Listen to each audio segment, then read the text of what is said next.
Hello students, आज का topic है उच्च माध्यमिक परीक्षा 2018 में आया हुआ कंप्यूटर का पेपर जो 2018 में आया था। सूचना प्रौद्योगिकी और प्रोग्रामिंग सेकंड का जो 2018 में जो पेपर लगा था उसके बारे में हम बात कर रहे हैं। मैं योगेश कुमार गुप्ता हमारे यूट्यूब चैनल नॉलेज सिस्टम में आपका हार्दिक स्वागत करता हूं। और आज के इस वीडियो में मैं आपको जो 2018 का जो पेपर था उसके क्वेश्चन और उसके आंसर जो है वो मैं यहाँ पर एक्सप्लेन करूंगा। तो सबसे पहले आप इस पेपर के बारे में ध्यान से देखें कि जो 2018 में जो पेपर लगा था 3.25 घंटे का टाइम है। पूर्णांक जो दिए हुए हैं वो 56 अंक के हैं और रोल नंबर लिखने के लिए दिया हुआ आपको बताया गया है। सभी प्रश्न करने अनिवार्य हैं। प्रश्न का उत्तर पुस्तिका में लिखें। जिन प्रश्नों के आंतरिक खंड है सभी के उत्तर एक साथ ही लिखें, ठीक है। और अगला जो है ये कुछ दिशा निर्देश जो दिए हुए हैं इनकी आपको पूरी पालना करनी चाहिए। उसके बाद जो खंड दिए हुए हैं जिसमें आप सिलेबस के अकॉर्डिंग देख सकते हैं कि प्रश्न संख्या 1 से लेकर 13 तक के जो हैं वो 1 अंक के हैं और 14 से 24 तक के हैं वो जो 2 अंक के हैं, 25 से 27 3 अंक के और 28 से 30 4 अंक के। और जबकि 28 और 30 में जो है वो आंतरिक विकल्प है। तो हमारा जो ये वीडियो है वो स्टार्ट हो रहा है, तो आप ध्यान से समझे। देखो, सबसे पहला क्वेश्चन है नॉन लीनियर डेटा स्ट्रक्चर को परिभाषित कीजिए। तो ये मिलेगा आपको अपनी बुक के पेज नंबर 2 पे। तो पेज नंबर जो 2 है वहां पर आप देख सकते हैं कि जो लीनियर और नॉन लीनियर के बारे में लिखा हुआ है। तो वहां पे जो लीनियर नहीं है, मतलब जिनका एक साथ जो डेटा तत्व नहीं होते हैं, क्रम से जो नहीं होते हैं, उनको नॉन लीनियर कहा जाता है, जैसे कि ट्री और ग्राफ। अगला क्वेश्चन है एमएलओग फंक्शन। तो एमएलओग मेमोरी फंक्शन के बारे में लिखा हुआ है और उसके सिंटैक्स जो है उसके बारे में आपको लिखना होता है। मेमोरी एलोकेशन के लिए जो फंक्शन प्रयुक्त होता है पेज नंबर 28 पे। अगला क्वेश्चन है 59 पेज नंबर पे मिलेगा, जो कि दिया हुआ है कि त्वरित शॉर्टिंग की समय जटिलता क्या होती है। तो टाइम जो कि टाइम कॉम्प्लेक्सिटी है क्विक शॉर्ट की, उसके बारे में लिखा हुआ है। तो उसके बारे में आप एक लाइन में इसके बारे में आप डिस्क्रिप्शन दे सकते हैं। अगला जो क्वेश्चन है वो है कि क्यू को परिभाषित कीजिए। तो क्यू के बारे में दिया हुआ है पेज नंबर 71 पे, जिसके अंदर आपको जो डेटा तत्व दिया होता है, जैसे कि फीफो की जो परिभाषा है FIFO first in first out, उसके अकॉर्डिंग इसकी परिभाषा लिखनी है। और ये जो कुछ जो टर्म्स होती हैं इन सब टर्म्स को भी आपको लिखना चाहिए। अगला क्वेश्चन है लिंक लिस्ट के कोई 2 नुकसान बताइए। तो इसका आंसर मिलेगा आपको पेज नंबर 80 पे। जो आपकी बुक है वो बुक आप डाउनलोड कर सकते हैं और हमारे यूट्यूब चैनल नॉलेज सिस्टम पे, इसके अलावा जो हमारी जो वेबसाइट है www.knowledgesystemjaipur.blogspot.com, जो कि आपकी स्क्रीन पर भी नजर आ रहा होगा, उससे आप इसको डाउनलोड भी कर सकते हैं। बुक पूरी मिल जाएगी और अपनी बुक साथ में लेके बैठे होंगे। तो लिंक लिस्ट के जो 2 नुकसान है उसके बारे में यहाँ पे दिया हुआ है कि एक तो मेमोरी टाइम पे नहीं मिलती है और मेमोरी का समय अधिक लग सकता है। तो लिंक लिस्ट के नुकसान भी हैं और बाकी आप अपनी बुक में देखें। तो वीडियो ज्यादा बड़ा नहीं हो इसलिए मैं इसको शॉर्ट में आंसर बता पाऊंगा। लिंक लिस्ट के जो विभिन्न प्रकार है, single link list, double link list और सर्कुलर लिंक लिस्ट, इसके बारे में मिलेगा आपको पेज नंबर 79 पे। क्वेश्चन नंबर 7 DDL को परिभाषित कीजिए। तो डेटा डेफिनेशन लैंग्वेज, और जिसमें DDL की जो कमांड्स होती है, जिसमें क्रिएट करना वगैरह जो भी कमांड होती है, डेफिनेशन मतलब क्रिएट करना और ड्रॉप करना, तो इस तरह की जो कमांड होती है वो आपकी पेज नंबर 212 पे मिलेगी। कैंडिडेट की, जहां पर एक से अधिक की को मिलाकर जो प्राइमरी की बनाई जाती है उसे कैंडिडेट की कहा जाता है। और जो फुल एक्सप्लेनेशन है वो मिलेगा आपको पेज नंबर 192 पे।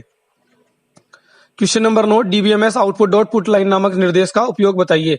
तो what is the use of DBMS output dot put line. तो पेज नंबर 265 पर इसके बारे में आपको मिल जाएगा, जो कि स्क्रीन पर प्रिंट करने के लिए, कि जो भी आउटपुट आता है उसको स्क्रीन पर प्रिंट करने के लिए इसको प्रयुक्त किया जाता है। अगला क्वेश्चन है SQL में नाउ फंक्शन का उपयोग क्या है। तो जो नाउ फंक्शन होता है वो डेट और टाइम दोनों बताता है। तो ये मिलेगा आपको पेज नंबर 239 पे। तो ये ध्यान रखना कि जो नाउ फंक्शन है ये डेट और टाइम, जो भी कंप्यूटर में डेट और टाइम जो चल रहा होता है उसके बारे में एक्सप्लेनेशन करता है। अगला क्वेश्चन है क्वेश्चन नंबर 11 ऑपरेटर एसोसिएटिविटी, मतलब कि ऑपरेटर की जो ऑपरेटर हम जो यूज में लेते हैं किसी भी एक्सप्रेशन में, तो उसकी प्राथमिकता क्या है, उस प्राथमिकता के बारे में यहाँ पे बताना होता है, जो कि पेज नंबर 106 पर आपको मिलेगा। अगला क्वेश्चन है क्वेश्चन नंबर 12 C++ में न्यू ऑपरेटर का क्या उपयोग है। तो ये मिलेगा आपको पेज नंबर 104 पे, क्योंकि ऑपरेटर को जो नई मेमोरी एलोकेट की जाती है उसके लिए न्यू ऑपरेटर का उपयोग किया जाता है। अगला क्वेश्चन है क्वेश्चन नंबर 13 C++ में एक्सेस मॉडिफायर क्या होता है। तो C++ में जो एक्सेस मॉडिफायर है जो कि आपके पब्लिक प्राइवेट प्रोटेक्टेड है उसके बारे में आपको लिखना है, जो कि मिलेगा आपको पेज नंबर 57 पे। तो ये आपका खंड ए पूरा हो गया है और अब आता है खंड बी। ER आरेख में वन टू मैनी संबंध का क्या रिलेशन है, क्या अर्थ है। तो यहां पर जो वन टू मैनी जो रिलेशन होता है, जैसे कि एक स्टूडेंट को बहुत से टीचर पढ़ा सकते हैं, या एक जो टीचर है वो कई क्लासों में पढ़ाता है। तो ये हो गया वन टू मैनी रिलेशनशिप। तो इसका डायग्राम आपको जरूर बनाना चाहिए। अगर आप डायग्राम नहीं बनाएंगे तो इसके अंक काट लिए जाएंगे। तो 2 नंबर का जो क्वेश्चन है तो इसके लिए आपको डायग्राम बना के बताना चाहिए। क्वेश्चन नंबर 15, साधारण और समग्र एट्रीब्यूट में अंतर बताइए। तो इसका आंसर मिलेगा पेज नंबर 188 पे, जिसमें सिंपल एट्रीब्यूट जिसका की डिवाइडेशन नहीं होता है उसे साधारण एट्रीब्यूट कहेंगे, और जो कि सामूहिक रूप से जिसमें कंपोजिट किया जाता है, जैसे कि नेम, जैसे नाम को 3 भागों में बांटा जा सकता है, first name, middle name, last name. तो इस तरह से वो कंपोजिट एट्रीब्यूट हो गया, जो मिलेगा आपको पेज नंबर 188 पे। अगला क्वेश्चन है डेटाबेस डिजाइन के चरणों को लिखिए। तो डेटाबेस को जो डिजाइन के जो चरण है ये आपका चैप्टर नंबर 13 है, और आपको मिलेगा पेज नंबर 186 पे, जहाँ पे डीबीएमएस को बनाने के जो तरीके हैं वो 4 स्टेप्स जो हैं वो यहाँ पे दी हुई है। फिर है पीएलएसक्यूएल में सेट सर्वर आउटपुट ऑन का क्या उपयोग है, जो मिलेगा पेज नंबर 265 पे, चैप्टर नंबर 15 में। तो आप समझ सकते हैं कि जो भी हमको आउटपुट अगर जो चाहिए होता है उसके लिए हमको ये वाला जो कोड होता है सेट सर्वर आउटपुट ऑन, ये हमको लिखना जरूरी होता है। तो अभी ये जो पेपर जो आप देख रहे हैं वो 2018 का जो पेपर लगा था, तो वो पेपर है। इसके अलावा जो एक सप्लीमेंट्री का जो पेपर होगा वो भी मैं जल्दी ही आपके एक वीडियो बना के मैं डाल दूंगा। और इससे पहले के जो क्वेश्चन पेपर जो एग्जाम लगे थे उनका कोई भी औचित्य नहीं, क्योंकि 2018 में आपका सिलेबस चेंज हो गया था।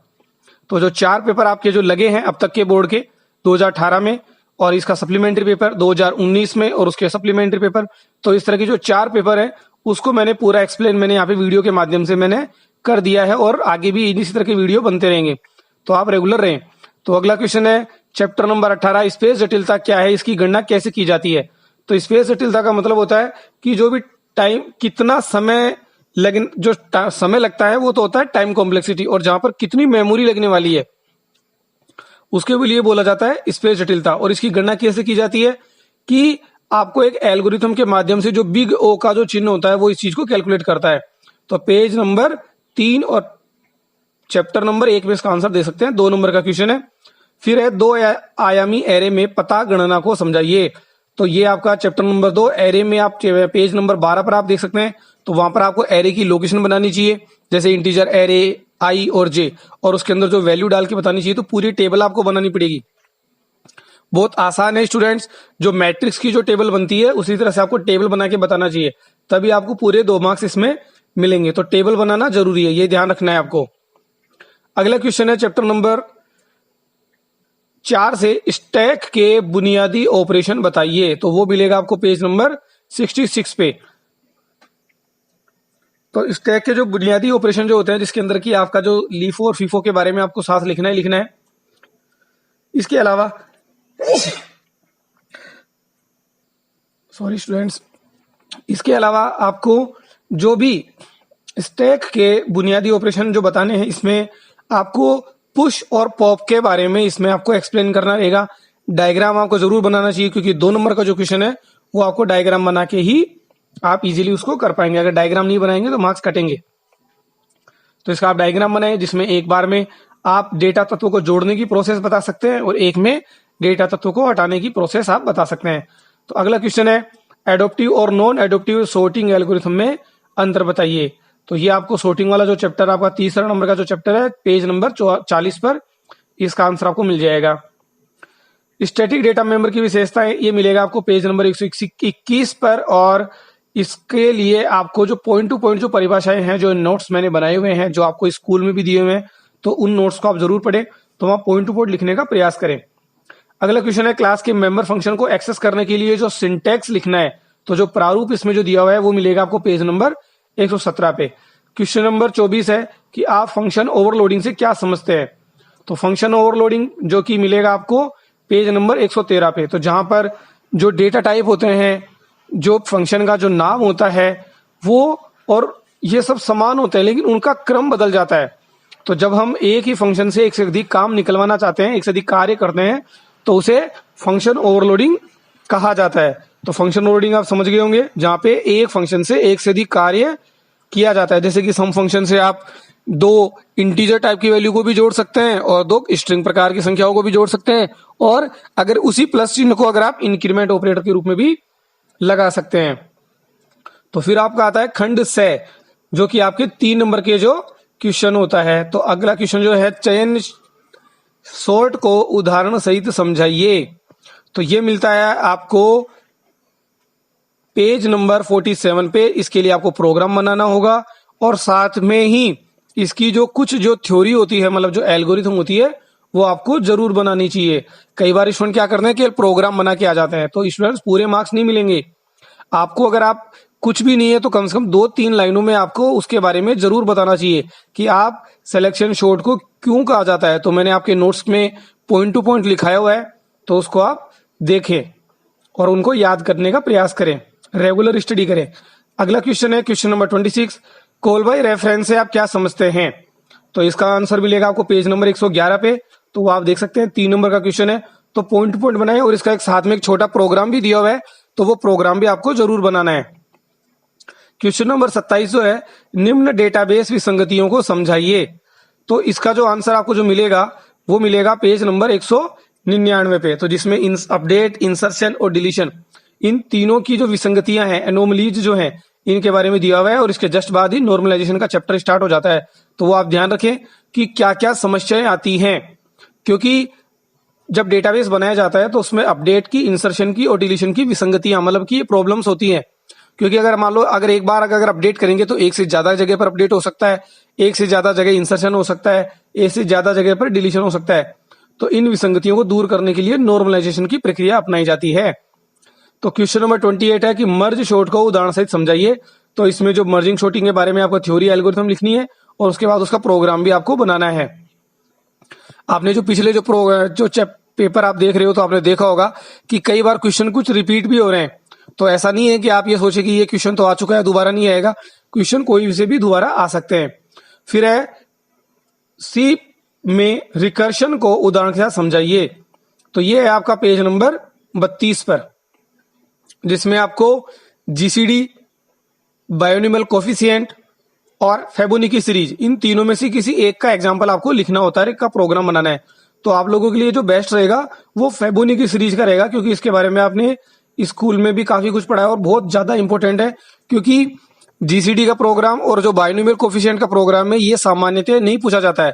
तो इसीलिए मैं आपको एक सजेस्ट दूंगा, अगर आप रिकर्शन के रूप में अगर आप फेबोनिकी सीरीज का प्रोग्राम याद करेंगे तो कई बार फेबोनिकी सीरीज का प्रोग्राम है वो डायरेक्ट भी पूछ लिया जाता है। तो इसीलिए आपको उसी का प्रोग्राम आपको याद करना चाहिए। अगला क्वेश्चन है पेज 29, एसक्यूएल में एग्रीगेट फंक्शन से आप क्या समझते हैं। और यहाँ पर देखो एक इंपॉर्टेंट बात है स्टूडेंट्स की, एग्रीगेट फंक्शन को निम्न स्कीमा द्वारा भी समझाना है, मतलब कि टेबल बना के भी इसको आंसर क्लियर करना है आपको। तो यहाँ पे जो दिया हुआ है कि आपको क्या करना होगा, इसके लिए एक छोटी टेबल बनानी है। तो उसमें एक आप टेबल बनाए, टेबल बनाने के बाद इसमें 4 कॉलम रखें, उनमें 4 रिकॉर्ड भर दें और रिकॉर्ड भरने के बाद सैलरी या फिर एज के आधार पर आप क्वेश्चन लगा सकते हैं। तो वो कैसे लगाएंगे वो थोड़ा एग्जांपल मैं बताऊं आपको। जैसे कि एग्रीगेट फंक्शन आपको पता है कि सम, मैक्स, मिन, एवरेज, काउंट। तो ये जो 4 फंक्शन जो अपने होते हैं, तो इसमें आप लगा सकते हैं कि select star from teacher where salary greater than 5000। तो यहां पर देखिए आप, तो एग्रीगेट फंक्शन का यूज भी हो गया।